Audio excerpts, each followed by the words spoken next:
Working from home, the new norm as the coronavirus spreads. Will employees ever return to the office, or has a new era dawned? And what will it take to adopt remote working long term? This is Inside Story.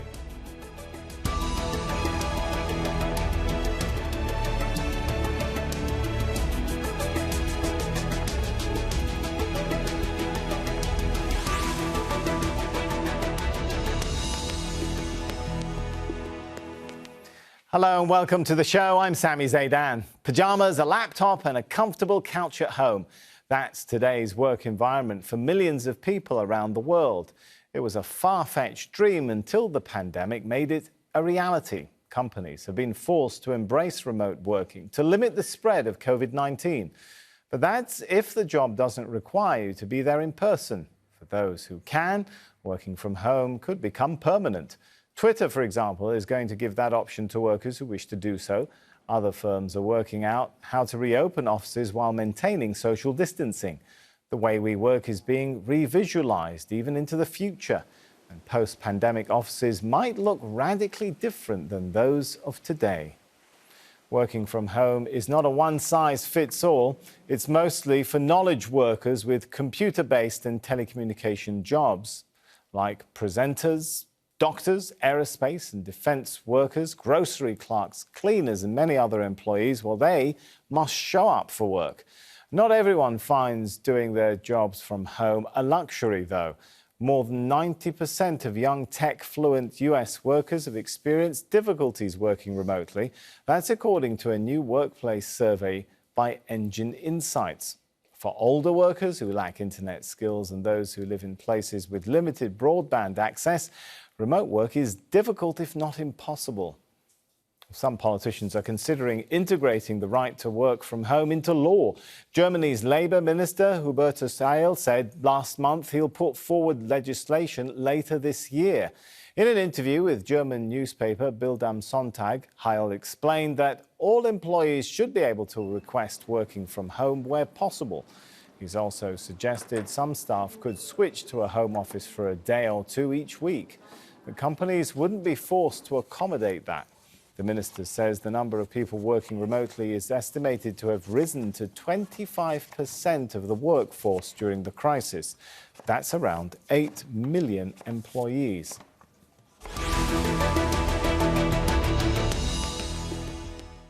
Let's bring in the thoughts of our guests now. Joining us on the show, we have from Tokyo, Mark Einstein. He's an IT strategy advisor.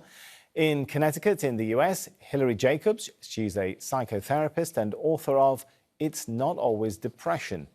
And in Rotterdam, Ali Fennick. He's a behavioral psychologist. Welcome to you all. If I could start with Ali. So what do you think? Do you think, will all employees ever return to the office as we've known it before coronavirus hit? Well, I do think some of employees will definitely want to go back to the office. It's not everyone who likes to work from home. And so there will be people who just kind of miss the hustle and the bustle of the workplace. And because it helps them to thrive, it helps them to be productive. And a lot of them are actually facing, some issues around working at home effectively when they're doing remote work. So definitely there'll be people that will want to go back. But what I also think has happened is that there's a lot of people now that have become accustomed to working from home setups. And they've seen the benefits of not having to commute, having much more productive and efficient meetings, and also being able to manage a work-life balance. So I think working from home is, as you mentioned, is part of the new norm and will only increase as we move forward into the future. Interesting. Hilary, in the US, there are companies which have already said, hey, their employees can continue to work from home. Is it too early to put a number on it yet and try and envisage what percentage of the workforce is going to remain distant? Yes, I don't have a number, just a speculation on how that will affect people. How do you think it's going to affect people then? Well, the thing is that change triggers a wide variability of emotions that are what we feel is really based on a combination of our genetics, our disposition. For example, if we're more introverted and we like being at home and not leaving the house, or if we're more extroverted and we need that to give us fuel and energy to thrive. And also our life experiences affect what we feel. So it may be that some people will experience a deep loss and a sadness that they can't go to work, and other may feel quite joyous about it because they get to stay home. So that surely requires employers to start thinking about issues that perhaps they haven't had to have thought about, or at least haven't had to have focused on so much in the past, Hillary. Well, in terms of perhaps how it affects their workers, whether the amount of hardship and the emotions that it brings up leads one to becoming more anxious, for example, more depressed, for example. So if somebody really is not happy that they can't go to the office and socialize and schmooze, and it triggers emotions such as sadness or even fear, concern and worry. And most of us, I would say the majority of people, don't know how to really work with emotions, which are physical experiences, and they block them. They won't know what to do with these feelings. That leads to anxiety and depression. And so we're also seeing a major epidemic happening before this pandemic in anxiety and depression, and now it's getting even worse. And it demands that people really have skills to work with their feelings and to solve problems based on not only what they're thinking, but what they're feeling inside as well. Something our cultures are kind of phobic about going to, but something I feel is the missing piece for mental health. Oh, interesting. Mark, when we talk about the workplace of the future and continuing to work from home, what sort of IT changes might be necessary if we're going to have, well, in some cases, the bulk of workers continuing to work remotely? Is it just a matter of continuing what we're doing, or do we need to make bigger changes to the IT infrastructure? So what I would say from my own company's perspective, which is a small enterprise, is that we are now asking ourselves, do we even really need an office anymore at all? Because the rent that we are currently paying is about 20% of our OpEx. And we've transitioned to web meetings pretty seamlessly. And now we're even talking about virtual reality meetings and collaboration and things like that. So I think what about what Hillary was talking about there, Mark, about, some people just need to be in the workplace. They need to schmooze in the workplace. They need that kind of, shall we call it, security or confirmation of being in the workplace. Sure, I think that there certainly is, a benefit to traditional human interaction, but, clearly by COVID-19, there's also a danger. I think that virtual reality and other technology solutions are increasingly very, similar to reality. And I think this is the trend. And I think this is the trend that we'll see going forward. Does that mean, though, if we're going to start incorporate, it sounds like COVID-19 is going to accelerate the automation of the workplace and the incorporation of AI and VR, right, Mark? That's what we're looking at. Absolutely. I mean, we're going to be able to talk to customer service agents, visit hotel chains, look at a new house that I might buy. All this is going to happen in VR in a safer and actually more convenient way. Absolutely. Ali, that's going to have big impacts on workplace behavior then, right? Well, absolutely. Just kind of building upon what both Hillary and Mark said in terms of how this is going to affect behavior. I think, originally organizations, when they thought about coming up with working from home setups, they looked at this from a very technical perspective, right? So how do we adapt the technical infrastructure of the organization, such as the IT support? How do we come up with policies to make sure that working from home works well? But I think kind of building upon what Hillary said, what a lot of people have forgotten, or let's say a lot of managers have forgotten to do, is to also think about how to build the psychological infrastructure. And this, what I mean with this is more the psychological, let's say the social psychological environment normally in the organization or in the workplace that actually affects people's behaviors, their well-being, and also their productivity. So think of social cues, emotional cues, contextual cues, nonverbal cues, for example, that help us to feel validated, that help us to feel acknowledged. But also helps us to feel safe. So this is, I guess it's not just the technical aspects or the functional aspects of redesigning the organization, but it's very much the psychological aspects that we're actually missing when we're working from home. And I think this is what needs to be further designed into working from home setups if we want this to make it more effective in the long term. So what is the psychological infrastructure that needs to be further developed in a nutshell then, Ali?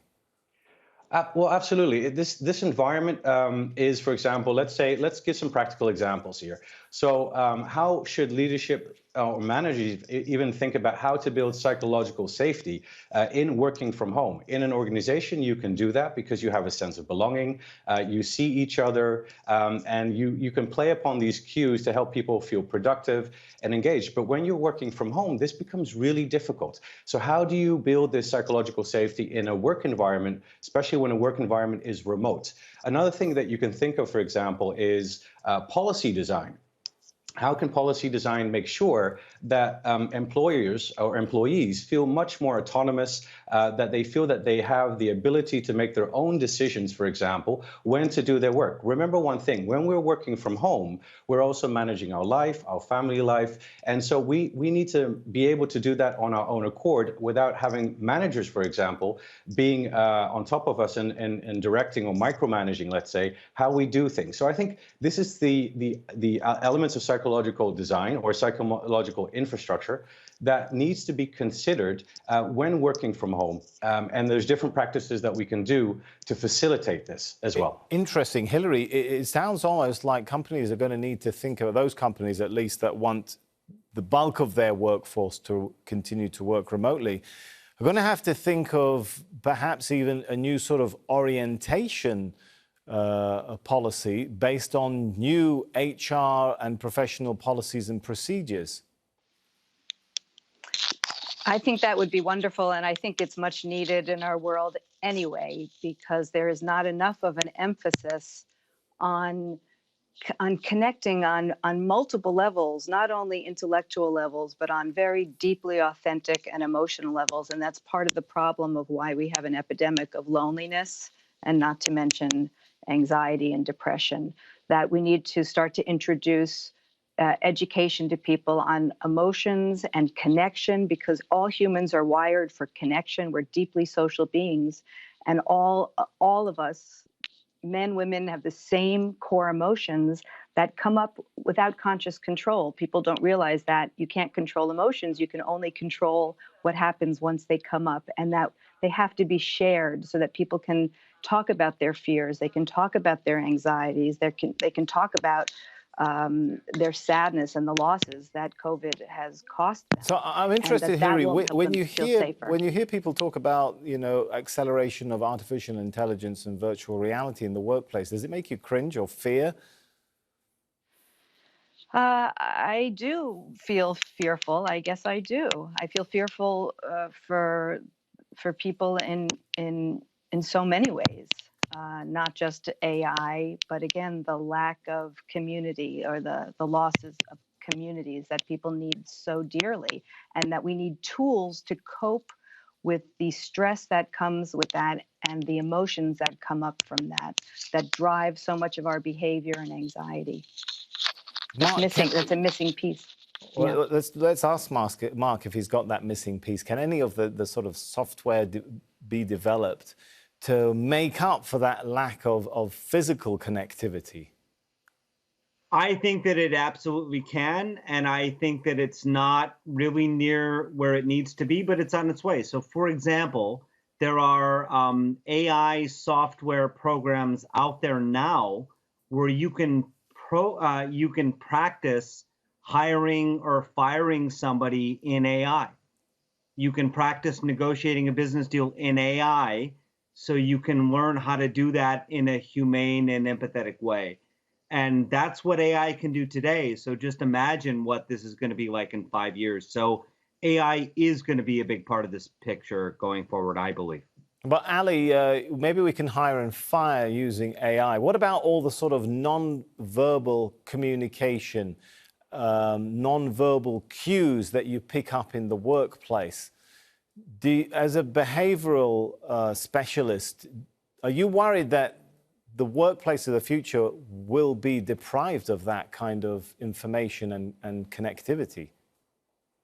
Well, I guess, as technology advances, one thing we're seeing now that with Zoom and Skype and all the other, let's say, conferencing tools that we have to our disposal, it's not really good to kind of taste the air, as they say, right? You want to pick up these cues that are very important for us to further understand how to communicate with each other. Remember one thing, 93% of our communication is nonverbal. So we rely a lot heavily on social cues to understand what's happening in an environment. Take, for example, countries like Japan, which is a high context environment and very socially driven. They need a lot they communicate in a very high contextual way. So they use very little words, but a lot of expressions, but also they use the environment to help communicate the message. This is going to be very important to further facilitate if we want to do this online. But I have to also say that I don't think the virtual environment will replace all social contact at all. Think of high-stake deals. Mergers and acquisitions, for example, where you actually want to see each other face to face because we build trust in seeing each other face to face. And I don't think our technology facilitates it just yet to have that same kind of feeling that we would normally have in a virtual environment. So I think, yes, social cues are so important for us to help facilitate our engagements. But I don't think the technology is just yet. And maybe in the future, maybe might see more augmented reality or virtual reality play a major role in that, as it helps us to create more richness in the communication and will help to facilitate also picking up these non-verbal cues or maybe even emotional cues, let's say, that we're now lacking with the current technology. Talking of technology, if we go back to Mark for a second, perhaps we should, before we get too ahead of ourselves, ask the question of whether, the IT infrastructure ultimately differs from country to country, place to place, company to company, right? And whether, that is going to be a big determining factor of how far you can go in completely, making your workforce connect remotely. Are we going to have maybe two or three or four tier system globally? Right. So if all of us all of a sudden all over the world start working at home immediately, there is something that we call the digital divide. In that, some of us have fiber optic access, some of us in Japan and Korea and other places even have 5G now, and many people don't. And so this clearly becomes more important. And I think that this will be more important for governments and so on to really understand as a part of national policy. So I do believe that you are correct in that this could be a potential issue.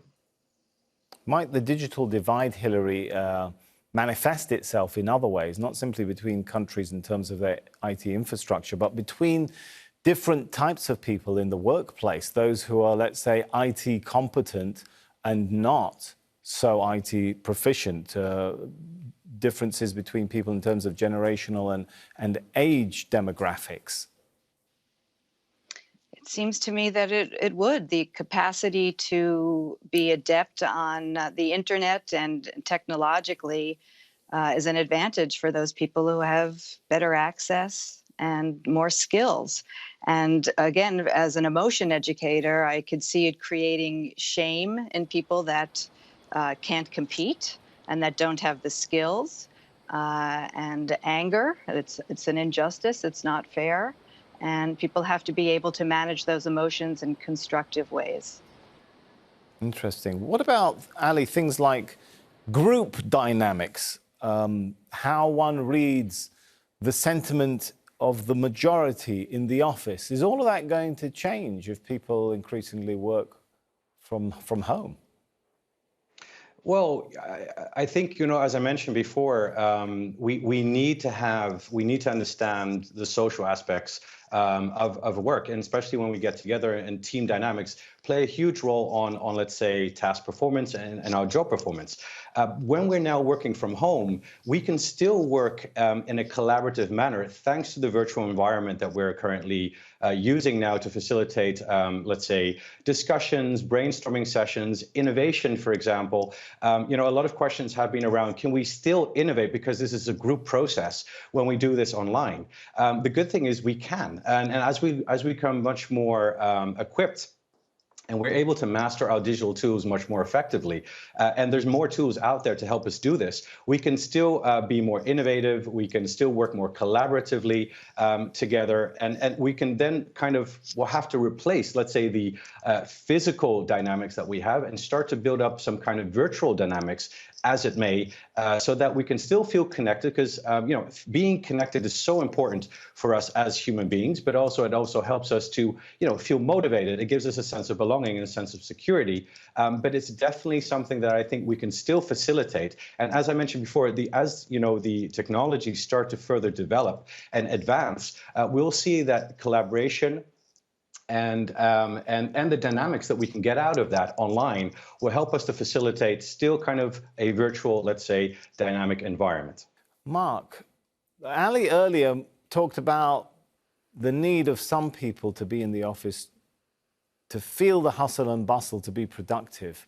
From your experience, what does working remotely, or the more that you allow people to work remotely and at a time of their choice, what does that do to the productivity curve?